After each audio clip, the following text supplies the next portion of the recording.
the value that is being read is identical. Of course, I mean, I can think of it as basically here is an array variable x, and at every point I'm reading xj. So everything on the same row, of course, reads the same value, right? Every point inside this triangle on the same row reads exactly the same value of x. So this is the geometry that the compiler figures out, okay? There is another very important affine or linear function that is relevant for reductions, and that is the set of values that produce the same answer. So notice that I am writing or I'm computing y of I from points in this triangle, right? And I'm doing a sigma over j. In other words, there is a mapping ij goes to I, which is the linear function 1, 0, whose null space is 0, 1. That means along the column, along the 0, 1 direction, along the j axis, all the points that are present inside this triangle, they all contribute to the same answer. Okay? Now, all of this is pre-processing. This is known. The moment you have a program that has this kind of a form, the compiler goes in, figures out, oh, what is the domain? Where is the body defined? Oh, it's in this triangle. What is the value that is being read over here? Well, it is xj, so its null space is like this, and therefore I figure out, okay, here is the reuse space. The reuse space is the linear space spanned by the vector 1, 0. What is the accumulation space? Okay, in this case, it's the column, so it is the linear space spanned by the basis vector 0, 1. With all this information, can I change this from quadratic to linear? Here is how the algorithm works. Okay, you take this triangle, you shift it by this. So you are choosing row equals 1, 0 as the reuse vector to exploit.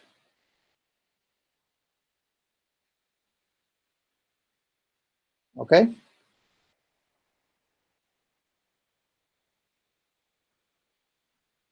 You take this triangle and you compute its image by the mapping ij goes to ij plus row. Translation by row. Okay. That means you compute this. Okay. I'm going to change the color. I'm going to draw this shifted one in a new color. Okay. Everything that is in the intersection is thrown away. What am I left with? I'm left with the facets of the original or the new one. Okay. Notice that there was also a facet of the original one that, because of the translation, was already in the intersection. Okay. I am going to throw away everything that is in the intersection, that was in the intersection, of course. I am going to throw away this facet because if I apply the projection, I get something that is outside the desired answer. My desired answer is from 0 to n. This has been shifted outside. So this facet does not contribute to any answer. Okay. And by the way, when I said compute these facets, this is what you can actually, if you want to do an exercise in ISL, you can figure this out. You do the manipulation, take the domain, shift it by this, take the intersection, take the two differences, and then for this compute its image by this mapping, and you will find that the answer is outside, and so this is thrown away. So the only residual facet that is left is this one. Okay. So this whole computation is going to be replaced by, remember, I have chosen to exploit the reuse in this direction. That means I am going to compute this answer using a previous answer. Which previous answer? Basically, the one that is from the opposite direction of the reuse. So I have the negation of the reuse vector, minus 1, 0. Okay. I take the image of this two-dimensional vector by the projection function. So I get just minus 1 because I have a one-dimensional dependence. My answer is one-dimensional. So y of I equals y of I minus 1 plus the result of this whole sigma expression restricted to just this domain, which means plus sigma j equals I minus 1. So j greater than I minus 1 to I, right? This expression. So I'm computing this answer using this answer, right? So not I minus 1. J greater than or equal to I. Only the last value is left. Okay. Remember, I have this facet, which is the difference between the original domain and the shifted domain. So there is only one line that is left. And so this sigma goes from j equals I to I of xj. But there is only one point in this dimension. So this can be simply, this can be rewritten as, okay. We have to be careful about this. This, when I apply the I minus 1, gets me outside the domain. So this is a special boundary condition. And so it will become, if I equals 0, you have y of x of 0 or x of I. Okay. So this is the reasoning and this is the manipulation that a compiler will go through in order to convert a program like this or an equation that represents a program like this, okay, into a new equation like this in which the complexity is linear. Okay.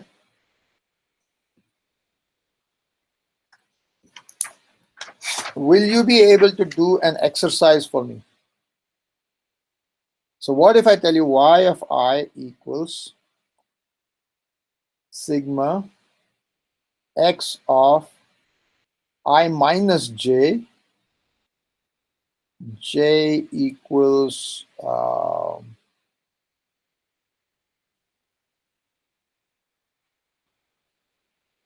0 to I.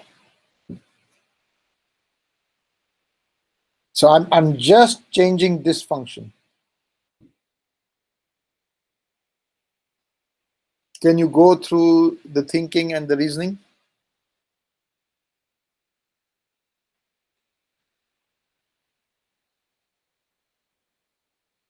Y is an answer that is defined over a one-dimensional space.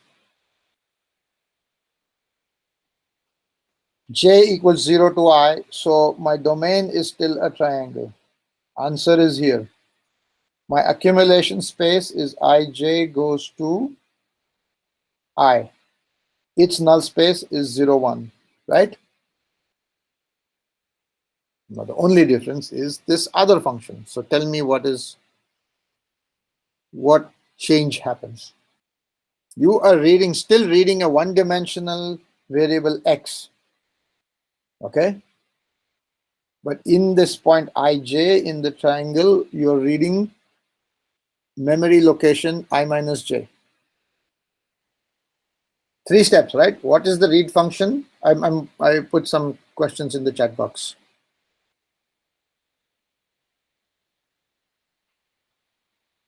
What is the read function? In ij, I'm reading I minus j minus I.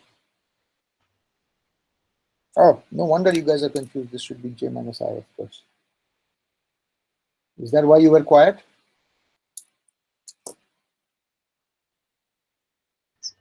Is it j minus or I minus j? Because j would be less than. You're right. I Like, minus j. I minus j. Yes, sorry.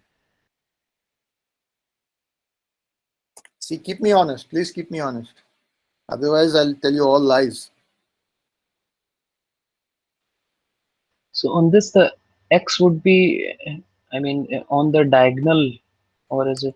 Do we consider You it are, on? you are exactly getting there, right? So if I think of this, how, basically I minus j equals some matrix A times ij. It's a 1 by 2 matrix, right? This Yes. expression is some linear combination of I and j. What linear combination of I and j is it given by the matrix? 1 comma minus 1, Oh my one. right? Yeah. 1 comma minus 1 times ij is And the I minus j. null would be 1 comma 1. But I forgot the further step. Yes. So 1 1 is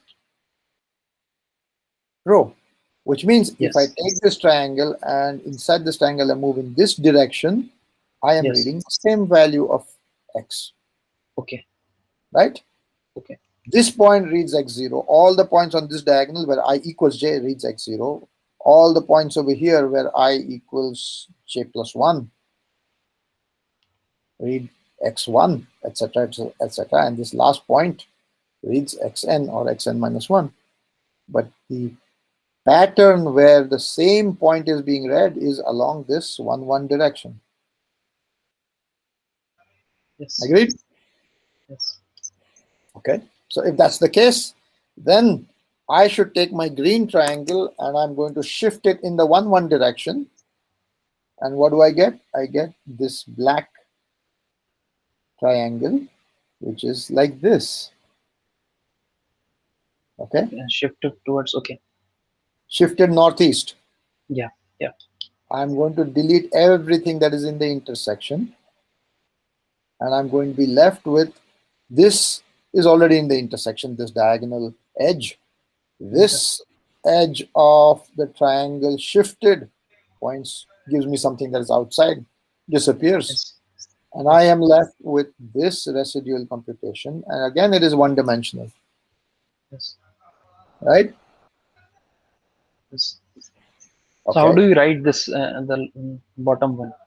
The bottom one is basically the same body, okay, x of I minus j, but restricted to the set ij such that 0 less than or equal to I less than n and j equals 0.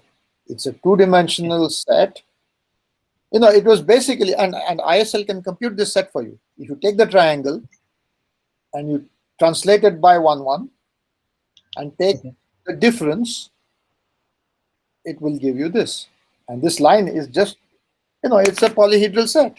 It's a set of Yes. points which satisfy an equality, j equals 0. That's why I said it is it's a facet of the triangle. Instead of something two-dimensional, it's just a line segment, right? Because it's satisfied, it is in the embedded in the ij space, but it has this equality. So this is the polyhedral set on which the reduction body is defined. Okay. So now I take 1 1. I take the negation of that and take its projection by the accumulation function, and that gives me minus 1, right? The accumulation function is ij goes to j, so 0 1.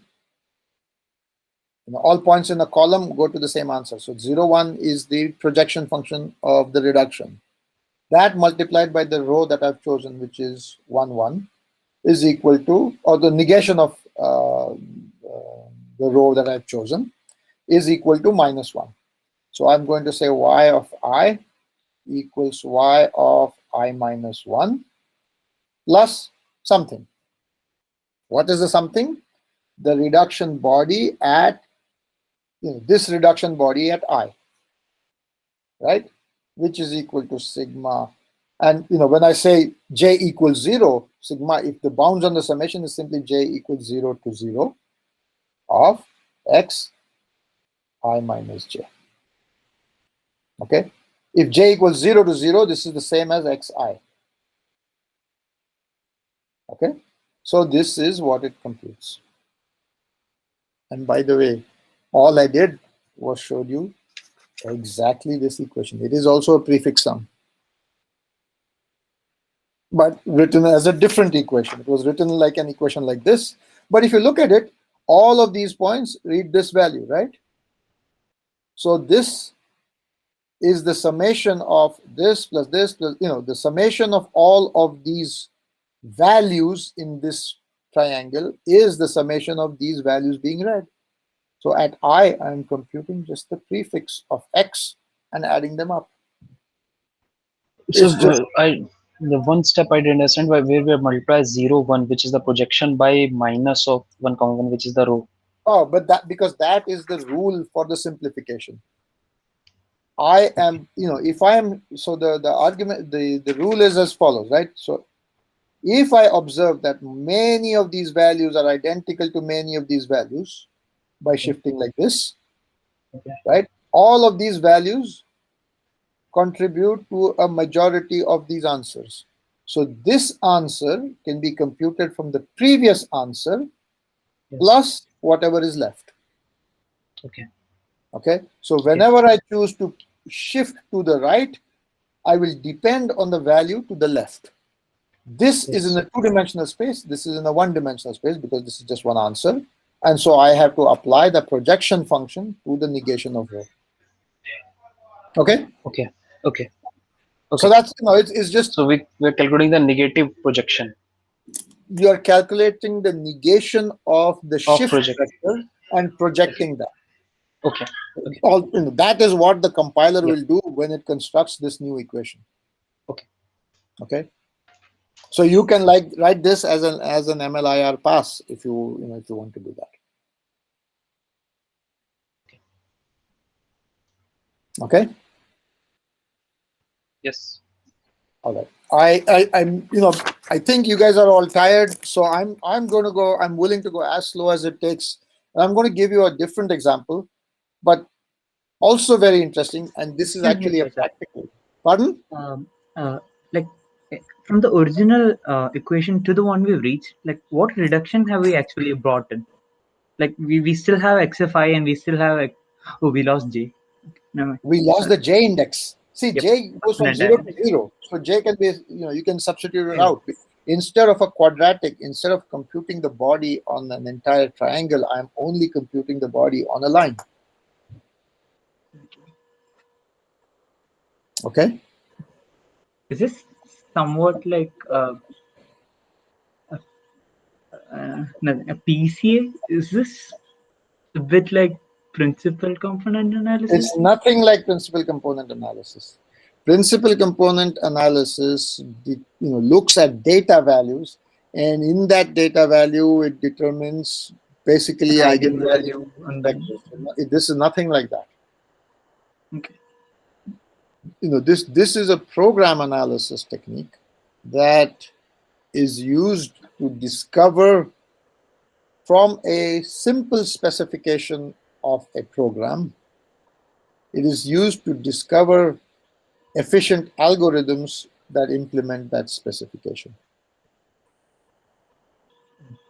Mm. Okay. Um, I'm going to give you a practical example that is slightly different. Okay. It comes from image processing. It's called a line of sight.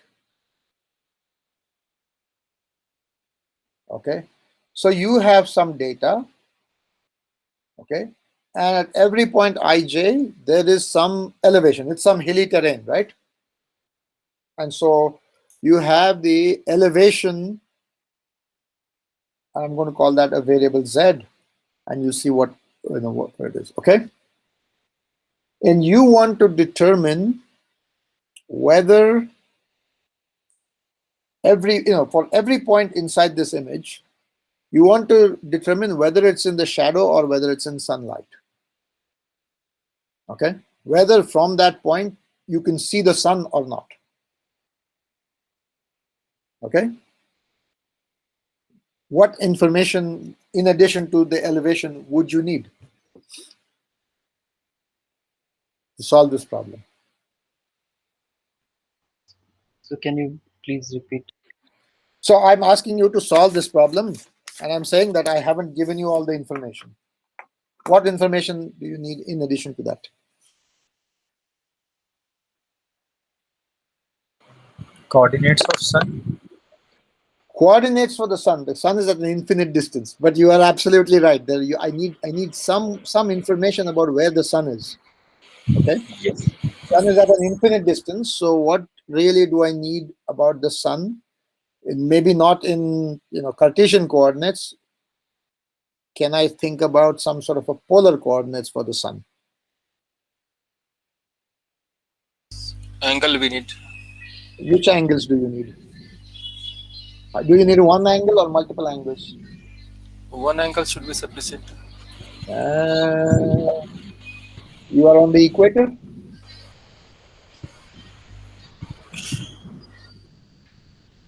You need two angles. One is called the azimuth, which is basically, is the sun rising in the west and going to the east like it happens on the equator?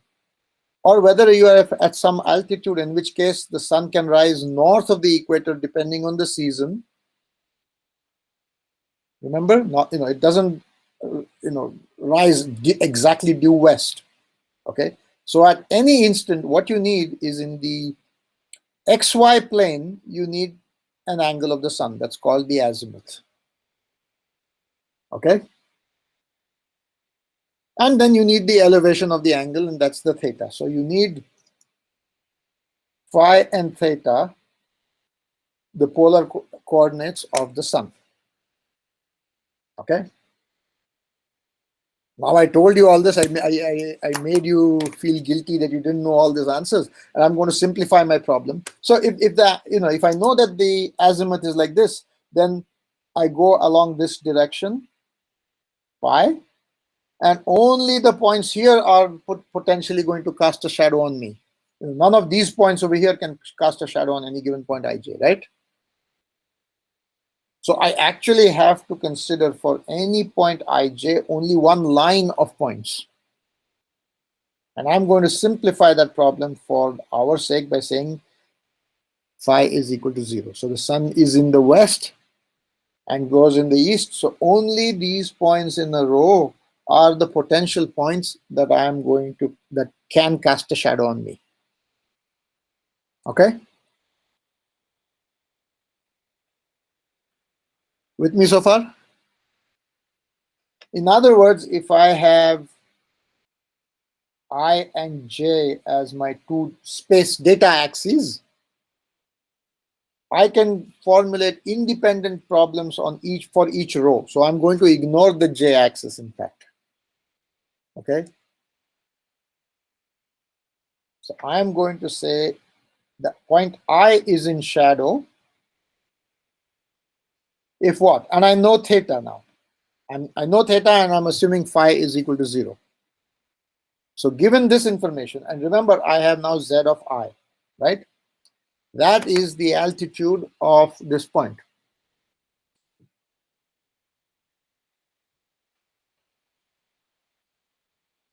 Can you describe an algorithm or some condition that must be satisfied in such a way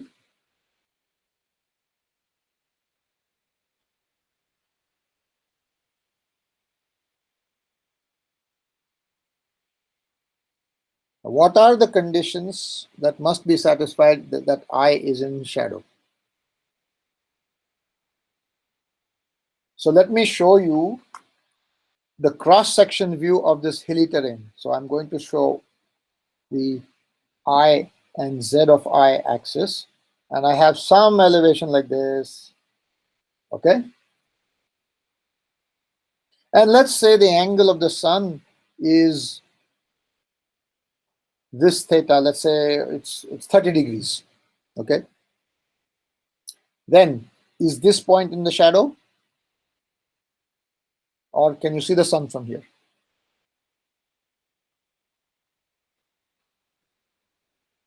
We can see the sun. We can see the sun. 30-degree line, and if I encounter some other point that is higher than that intersects that line, you can see the sun, right?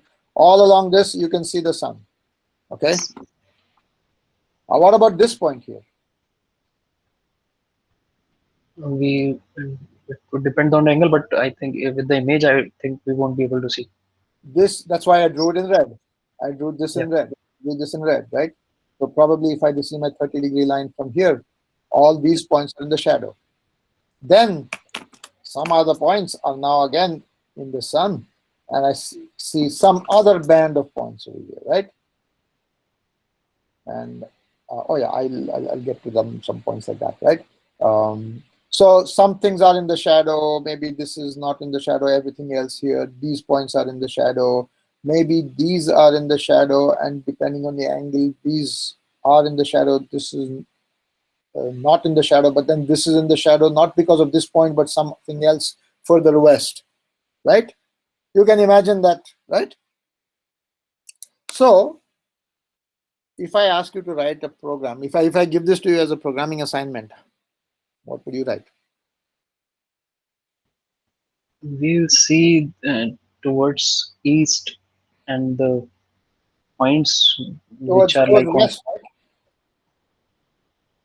Oh, to the left. Yeah. Okay. You will yeah, to see. the left, towards let's left. not let's not get worried about here. Yeah.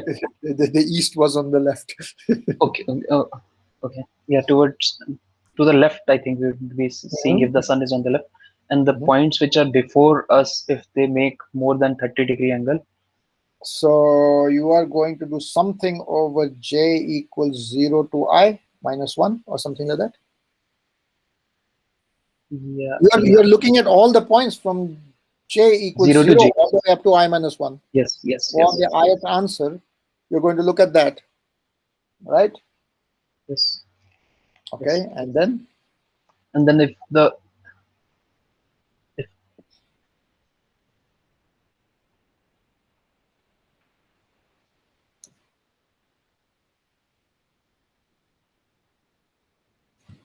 this is making sense. yes, there existed j such that the I mean the angle which is more than 30-degree. Now I look at the elevation.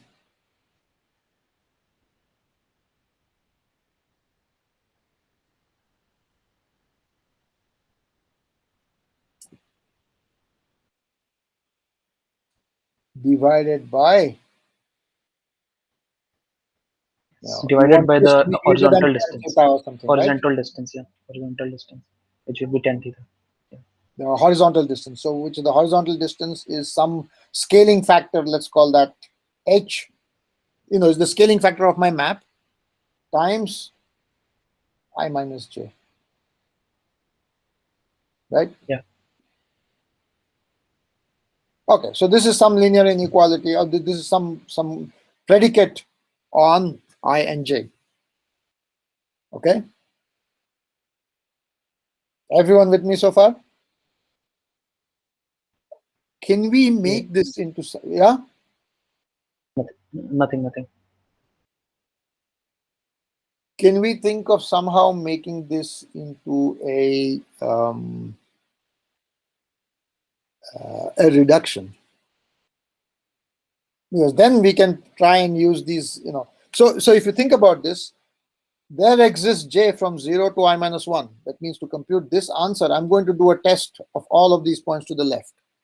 And I'm going to do a test of all of it to the left, right? So if I just implement this program naively, it's going to be quadratic time.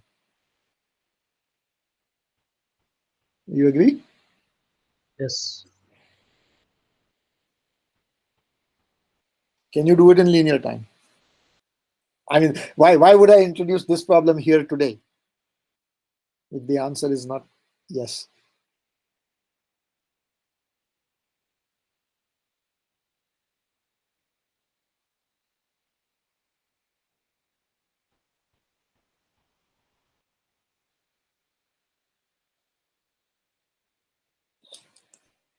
So Go ahead. there are more than one transformations here, like in There the are many. previous. Right now, we are not doing anything polyhedral. We are just doing Okay. math, okay? Yeah.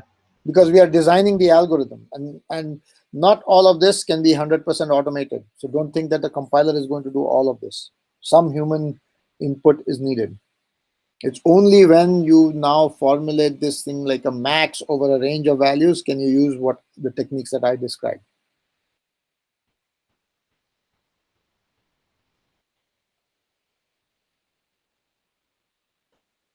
Maybe you can store the highest value of Zi, your metal now, and then. Highest value. So you are thinking of max or min or something like that, huh? Yeah. Okay, so let us look at what this means that there exists. Okay. The first thing I want to do is I want to find the expressions that involve I, not the index over the summation, that are invariant with respect to this the J index. I want to somehow pull them all out. Okay. The terms that involve I want to make them common. Okay, so here's how I do this.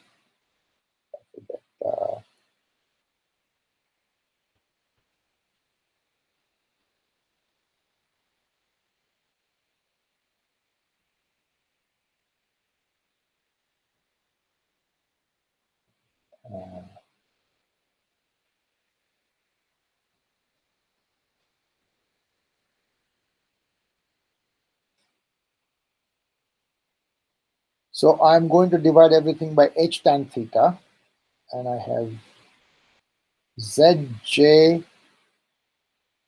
divided by, sorry,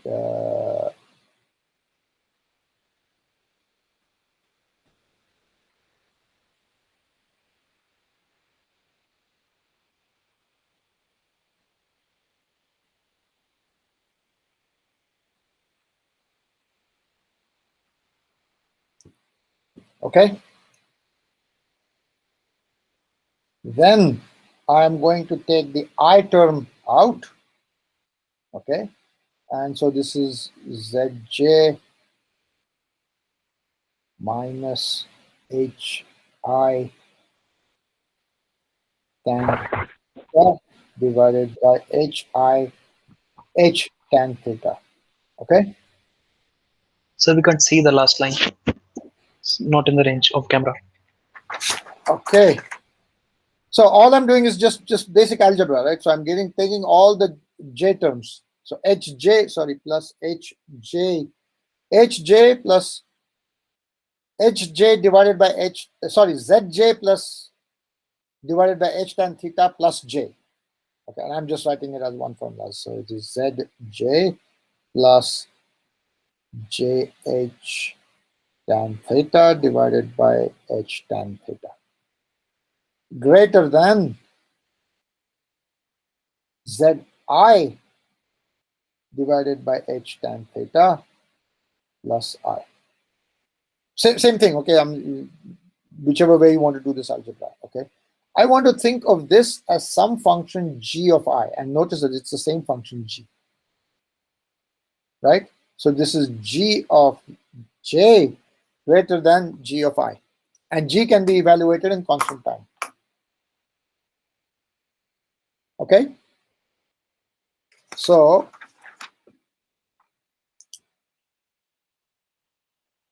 Si is in shadow if there exists j from 0 to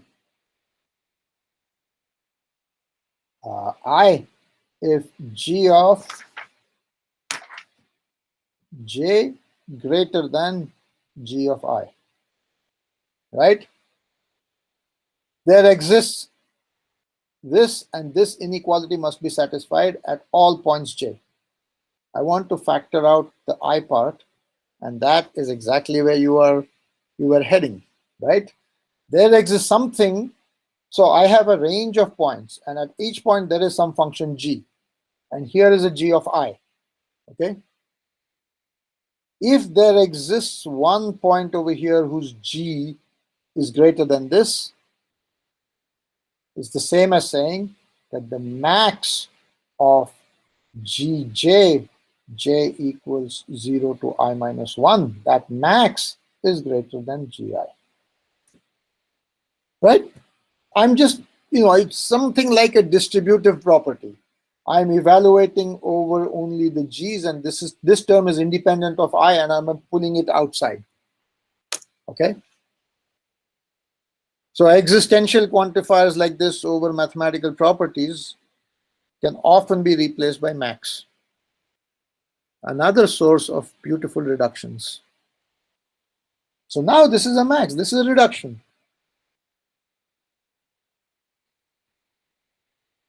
It's the prefix max. Only ending at I minus 1, that's all. We already solved that problem. It is this first example that we did, except that instead of sigma, we had max. Okay.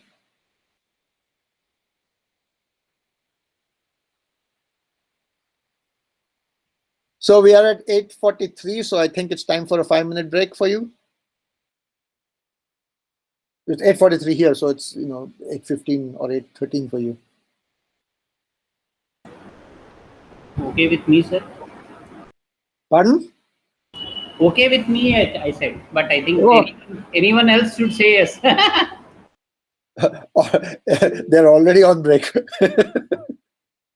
I know. No, so the what I want to do is sort of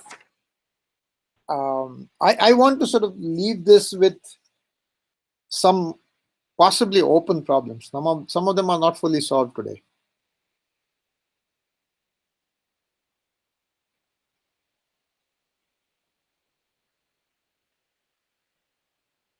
So if anyone is interested in investigating this further, there are issues. There are nice problems to solve.